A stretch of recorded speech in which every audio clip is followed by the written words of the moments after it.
The Locked On Podcast Network presents the College Sports Big 3 in 30. The three biggest stories in college sports. From our local experts at the Locked On Podcast Network. We bring you the real story.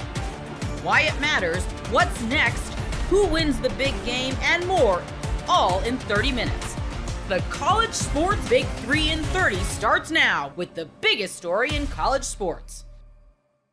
Brad Underwood and the Illini get their guy. Four-star Ethan Brown commits to the Illini. You are Locked On Illini, your daily podcast on the Illinois Fighting Illini. Part of the Locked On Podcast Network, your team every day. I released a video on Monday about Ethan Brown visiting the Illini campus, and he's a four-star kid, and I just kind of talked about what kind of player he was, and here we are, late Wednesday night, and he's committed to the Illini. If that makes you happy, make sure you've hit the like button on this particular video. It's a funny joke in the Discord. I literally just finished completing tomorrow's episode with Big Kurt from the Eyes on Big podcast, and as soon as I finished uploading it, this commitment happens. And so, of course, once again, I'm jumping live immediately. But again, when it comes to these sort of announcements, why not? This is fun. This is what we're here to celebrate. I'll be honest, a lot of what I'm going to say is something maybe you already heard 48 hours ago, but I want to get your guys' impressions. The first official commit of the 2026 class for Brett Underwood and the Illini. Let's talk about the player real quick. First, Ethan Brown, 6'4" combo guard from Rolla, Missouri, is now officially heading to Champaign. A tough, skilled, and more importantly, he's a kid who's really ascending very fast. This is very recently he became a composite four-star player, and he's blown up over the past spring and summer, even scoring 45 points in a game in June. Again, this is just kind of a rapid reaction, talking about what Ethan Brown's going to bring to the table, how he's going to fit into the future Illini guard rotation, and why I think this ultimately is a very smart and strategic pickup for this program. Let's start off with the stats first. One more time, Ethan Brown scored 22.2 points per game, averaged 6.7 rebounds, 6.1 assists, and 3.8 steals a game in his junior year at Rolla High School. You're talking about stuff the box score type of production. A guard who can run the offense, hit threes, rebound like a forward, and disrupt passing lanes all night long. And what's crazy is that it wasn't even on most people's radars a couple months ago. He's kind of what we call a late riser. As I mentioned, he just earned his 4-star. He's ranked, I believe, 145 overall in the country and 25th amongst combo guards, at least according to 24/7, which I checked right before I came on live today. But don't let those rankings fool you. Yeah, they might be not quite as high as we've been used to over the past couple of years. And sure, Brad Underwood has spoiled us a little bit. But trust me when I say Ethan Brown's trajectory is absolutely still climbing. So you might want to ask, again, the official visit happened. It was completed. How did this happen? Illinois assistant Tyler Underwood and Zach Hammer were the ones who led the charge on this recruitment. They identified Brown as a high IQ playmaker who fits Illinois' style. And quite honestly, Ethan Brown felt that too. He said after his visit, "They like my IQ, how I play, and how I'm not trying to force anything. They think my style fits the way they play." Sounds like it could be coach speak, but to me, it just sounds like a kid who knows who he is and he knows where he's going to fit. Brown also said, I'll always have confidence in myself, and if I can keep working on that, I can play anywhere in the country. Again, you want that internal belief from your potential, as I just called him, a future point guard on this Illini team. So talking about a scouting report, what does Ethan Brown actually bring to the floor? 3-level score, deep range, polished mid-range pull-up. He can create off the bounce and shoot off the catch. And he's not really afraid to get contact at the rim. If you look at his tape, as I did over the weekend on YouTube, it's not flashy. It doesn't jump out at you. And sure, we've had recruits lately over the last couple of years who jump out at you a little bit more. But if you look more so at the intangibles, that Ethan might be able to provide. I think you can kind of get a glimpse of what it is that Tyler and Zach in particular really liked about Brown. Brown averaged nearly 7 boards a game, and again, almost 4 steals per game. He's not just a finesse scorer. He competes. One scout compared him to Christian Braun, I read online, the same Christian Braun who helped Kansas win a national title, and now I believe he plays for Denver in the NBA. Again, lofty comp, but stylistically, it kind of makes sense. Brown's not the flashiest guy on the court, but he gets results. He plays with pace, and he fills every column in the box score. But more importantly, what you guys might be most interested in is talking about the Illinois backcourt picture.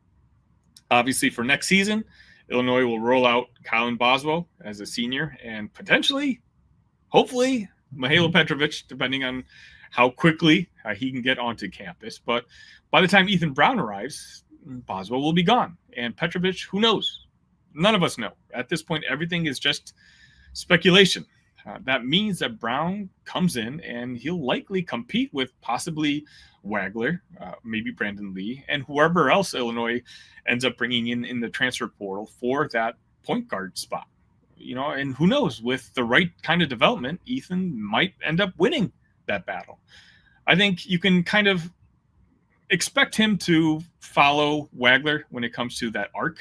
He's going to, I'm being completely honest with you, I don't think Ethan's going to play much his first season. I think he is a little raw, at least compared to the standard that Illinois has had over the past couple of years. Look, the other team that was very aggressive with Ethan was Northern Iowa, and some people had Northern Iowa as the favorite to land Brown. And obviously things changed once he got onto campus in Champaign. Things changed around. I think if Ethan had gone to Northern Iowa, he could have played some substantial minutes.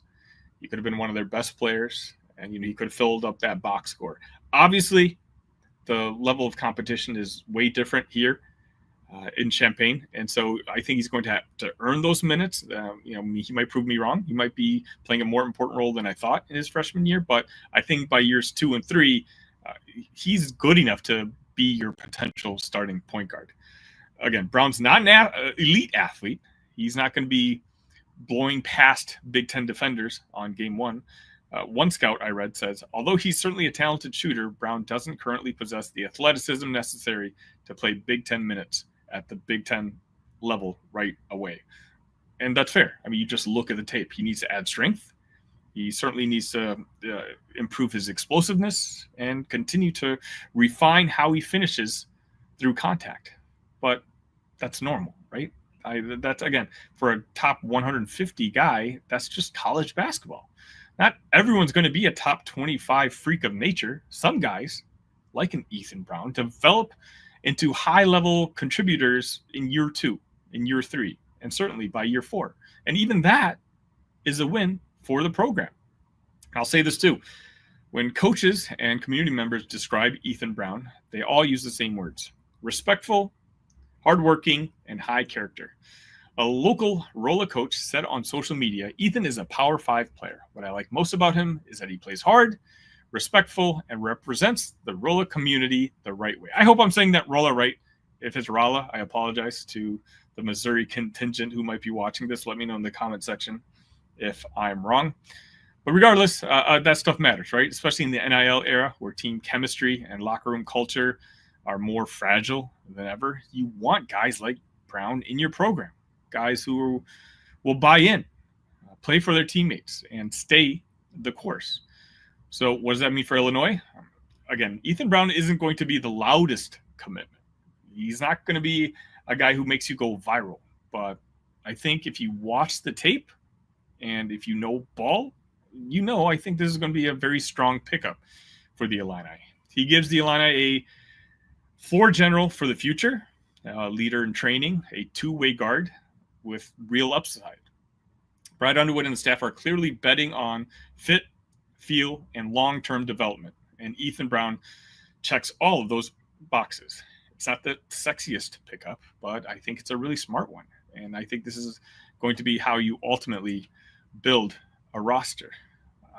Again, don't judge this recruitment on the teams that you were recruiting against. Okay, when I say Northern Iowa, you guys may not be all that excited saying, is this where we're at? If anything, pay attention to how this recruitment moves forward. I don't know the type of kid Ethan is. I've never spoken to him, but maybe he's the guy who, I would assume so, just shuts down conversations with all other teams. But pay attention to the kind of scholarship offers that are going to be jumping his way this fall and this winter. I think you're going to be hearing a lot of notable names, teams that we're constantly competing with. Again, it's a late riser. It's this past summer where he's really been putting up real numbers. I think as long as you look at it from that aspect and moving forward, I think you're really going to like this pickup. Ever wished managing your money felt easier? With Monarch Money, it can. Whether you're growing your savings or planning a big purchase, Monarch puts you in the driver's seat. It's like having your own personal CFO, giving you full visibility and control over your finances. Monarch Money is more than a budgeting app. It's a complete financial command center. You can track all your accounts, investments, and spending in one place. So in addition to managing your money, you're also building wealth. Take control of your finances with Monarch Money. Use code LOCKEDONNFL at monarchmoney.com for 50% off your first year. That's monarchmoney.com, code LOCKEDONNFL for half off your first year.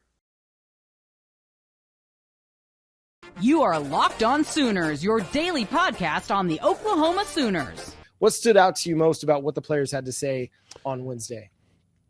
Jaydn said that he came to Oklahoma over Georgia. Over Georgia. Because of John Mateer. Yep. That to me was a very interesting statement, right? SEC ball, he was going to come play in the ACC regardless. Again, he had Oklahoma and he had Georgia on his radar, but getting to play with John Mateer, I think that they have something good going on. This offense is very familiar. I played against Arbuckle and his offense at Wazoo when I was at Cal. I was just familiar with what was going on. So I thought it was a good place. So he talked it up about going to play with John Mateer, play with Ben Arbuckle, seeing each other. And Ben Arbuckle even talked about Jaydn Ott as well. He talked about how he kicked our tail. Basically what he said. So and now he's got one of the best backs. And dude, Ott looks huge. It's like a big dude. I am stoked on that. So we were able to win that battle with Georgia because truth be told, Georgia's got some really young backs. And people don't know. We don't really know who Georgia. I mean, Nate Frazier's probably going to be starting back, but we don't know much about Georgia's back. So having a player like Ott would have been fantastic for the system that Georgia's putting together. Ott saw what John Mateer is and the opportunities. Like, I'd rather play with that dude. And it's no shade against anybody else there, but he knows that the capabilities of John Mateer and the system that Ben Arbuckle puts together, it's going to make life easy for him. And I loved that quote. He also said that they're getting a little chippy in practice, and he likes that. The chippiness is probably something we didn't hear that last year, and I'm loving that we're hearing it this year. Well, we heard all offseason, at least at SEC Media Days, about how much the offense talks. As a defender, you don't want your offense talking because that means they're beating you and they're telling you all about it. One of my favorite training camp videos of whether it's NFL or high school or college is Des Bryant catching a ball in Dallas Cowboys training camp and then pointing at every single defensive back on the field you can't guard me, you can't guard me, you can't guard me. And it sounds like John Mateer's a talker. Ben Arbuckle is also a talker. And I'm sure that is creating an environment in which the defense is getting a little pissed off. And that's okay. That's a good thing. You want your defense a little bit upset and irritated, playing with a little bit of a chip on their shoulder because things aren't going as easy for them this fall camp, or at least this off season, as maybe they were going last year. So they're getting tested. But Ben Arbuckle, he mentioned what the defense was doing for the offense because he even said that those guys are just a bunch of dudes. I was really encouraged by what Jacob Sexton had to say about, being able to settle in at left tackle. That dude has had such a roller coaster ride in his development, from getting an opportunity to play in the Cheez-It Bowl to getting hurt to, playing right tackle to playing guard, now back to tackle. He's had a whole offseason at tackle, and I think that's going to work wonders for his development this year. No, I totally agree. He looks like he's focused and he's ready to all he needs to do is be in one spot, and I think he'll be fine. I know, I think it was Gabe Eichert had mentioned it and said that he thinks that he'd be a lot more effective at guard instead of at tackle, which I could totally understand, just because of the way he moves. And that's what Gabe Eichert was saying, former, All-American offensive lineman.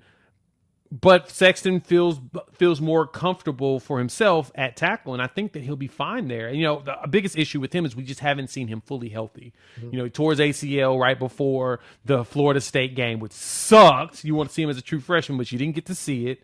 And then it took him the entire year to get healthy. He played a little bit when Gaydn went down, and then you got him a little bit last season where he was up and down with injury. You had to play him at guard because of other injuries, and so you had to move him around. So this year, it feels like he has an opportunity to actually stay in one spot. We've got at least 2, if not 3 left guards that we feel comfortable with because people have been in the system for a minimum. Well, they've been with Bill Beatonbow for a minimum of a year. And this type of system that we're going to play in is something Bill Beatonbow is used to. He's been comfortable playing in a mixture air raid type of offense. So we know there's going to be a heavy run. And this line is ready to push people around. And because of that, and the comfort they have, their comfort in pushing people around in the run game is the fact that Troy Everett said it. This is the best D-line in the country. Yeah, and if they can make things happen against this group, then they're going to be able to make some things happen in the season. And I think that's sharpens iron. Yeah. And that's exciting, man. Like the give and take, the back and forth that we're hearing has taken place this offseason. Hopefully it continues into fall camp, but that's an encouraging part of the development of this team and why the coaches might feel good about it is, hey, it's not one side of the ball dominating the other. Nobody's having to dumb anything down or make anything more vanilla for one side or the other. They're able to throw the kitchen sink and team is responding, whether it's the defense responding to giving up a big play or the offense responding to a defensive stop. Like it's a back and forth battle. And that's encouraging. Now it just has to translate and transition to the regular season to where they go and they put up numbers against Michigan and Auburn and Texas to get Oklahoma out to a 5, maybe 6-0 start. Yeah. That would be nice. I mean, we go into Red River with that good of a record. Oh boy. Yeah. Everybody's going to be losing their minds. And so I think that we have the roster to do it. I think the Michigan game is going to be a great test for us.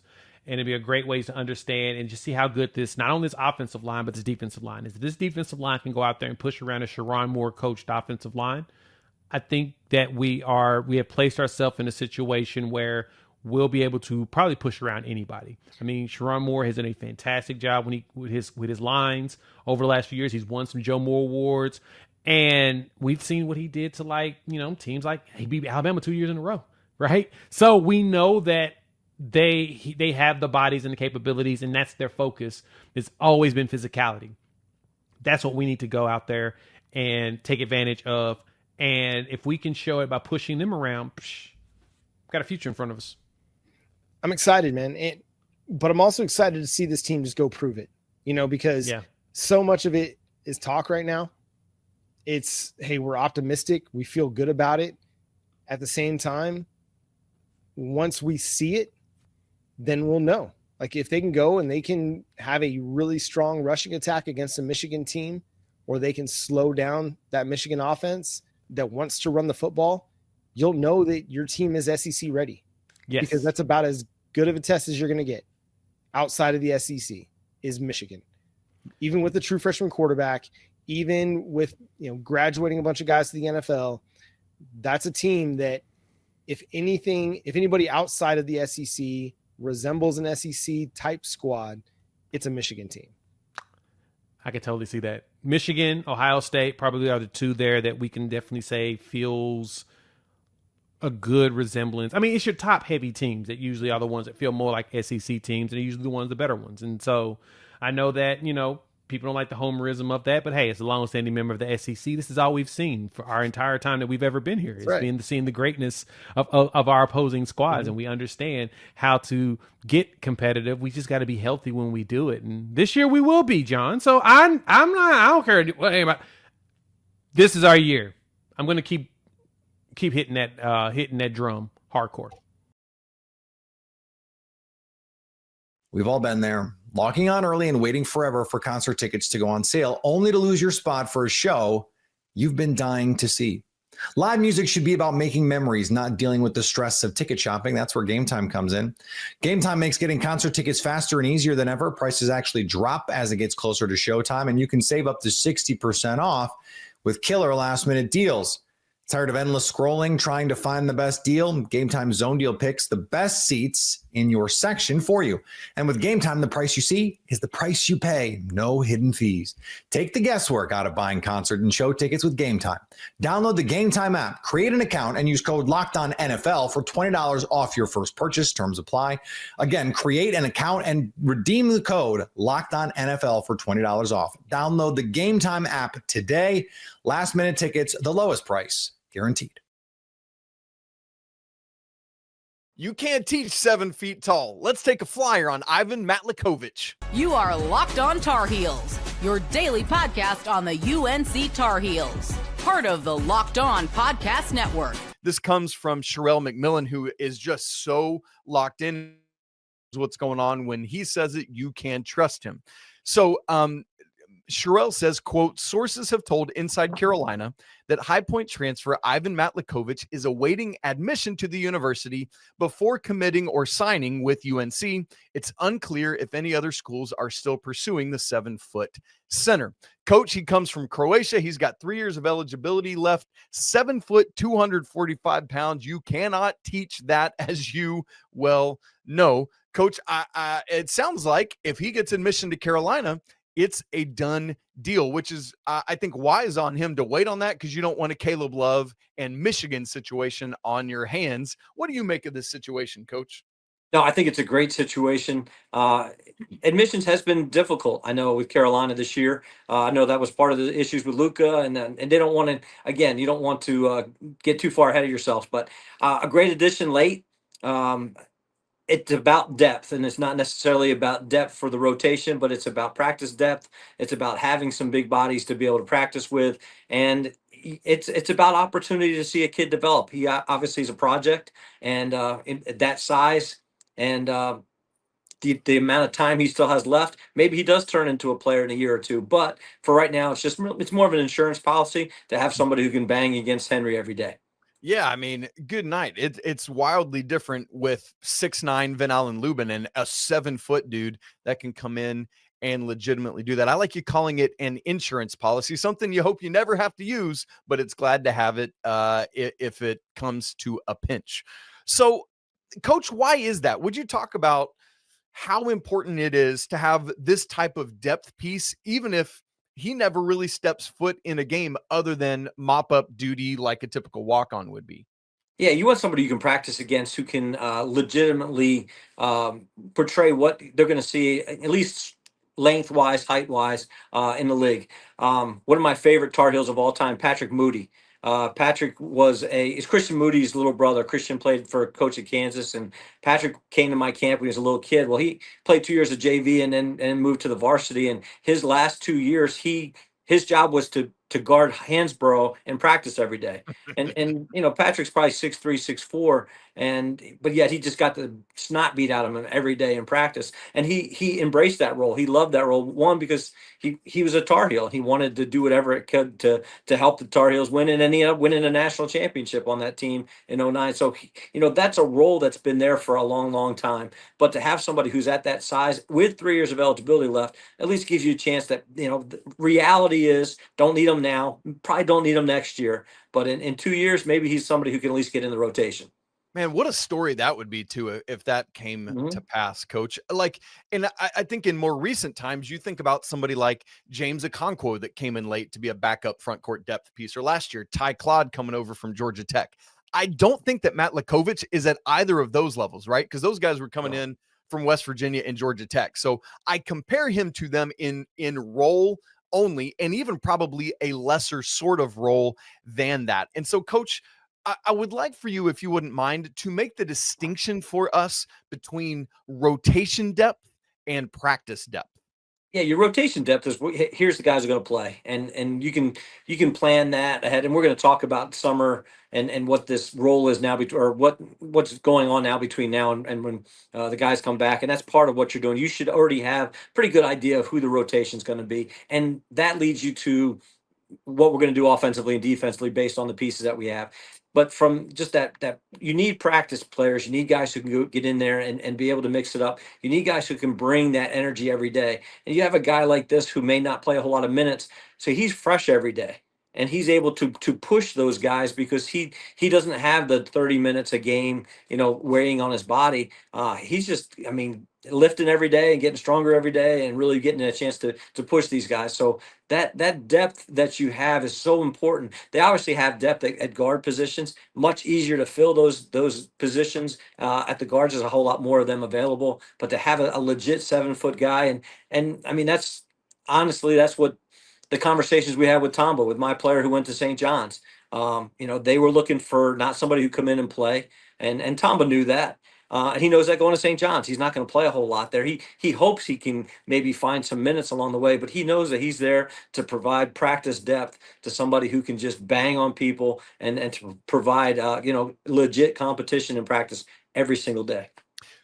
That brings up a great point, Coach. So I would imagine you're saying there's no knowing how forthright and players focused Coach Davis is. I would imagine he and the staff are being very honest with Matt Lekovich about what the deal is and what to expect, right? It's not going to be No. hey, come here, play a bunch of minutes, and it's a bait and switch situation. No, it's not, and it's pretty obvious that we all, at least we think that Carolina's out of NIL money, so it was probably part of that too. You can't bring in somebody that can legit come into the rotation at this point because there's really no money available, and so you get a kid like this who doesn't have a whole lot of expectations, playing time, don't have a whole lot of expectations money wise, but just wants to be part of something bigger. And obviously going from High Point just down the road to Chapel Hill, that's much bigger, and I think he will welcome that opportunity to be part of the greatest basketball tradition in the country. Yeah. And to your point about High Point, I mean, they won the Big South last year. This is a guy that went to the NCAA tournament. Obviously, their head coach, Alan Huss, is out the door to Creighton. And so that, it's like, I'm not playing for the guy that recruited me. And so there's an opportunity to maybe change there. Coach, there was something that just came into my brain that just as quickly left. Oh, I remember it now. You talked about Hanjay Tamba, who played for you at Milligan last year, is now out the door to St. John's to kind of fill this same role. I remember back when Tamba committed to St. John's, you had talked to the Carolina staff some about Tamba maybe coming to Carolina. So do you expect then that Matt Lekovich is essentially filling the same role that they would have talked to Tamba about? Yeah, exactly. It's the same exact role. They're looking for somebody to come in and not expect playing time. And it's easier to make those decisions now. So the expectations, and when it comes to playing time, everybody wants to play, and those conversations are hard. And if you can get out in front of those issues ahead of time, and you're not going to deal with them as much in season, you still will deal with it as a coach. You're still going to have kids that say, "Well, I knew I wasn't going to play, but I really want to play more." And if at least you can go back to those conversations from the start and say, hey, you knew what you're getting into. We explained it really very clearly from the beginning, and you knew what it was going to be like. And I think he understands. I think he understands that he's not going to play a whole lot, but I also think he's very welcoming to a new situation. Man, that's cool. Really excited and interested to see if this does indeed come to fruition, as we said earlier, and from Sherelle McMillan, pending admission to the University of North Carolina, which, man, what a thing that would be to be able to have that on your diploma.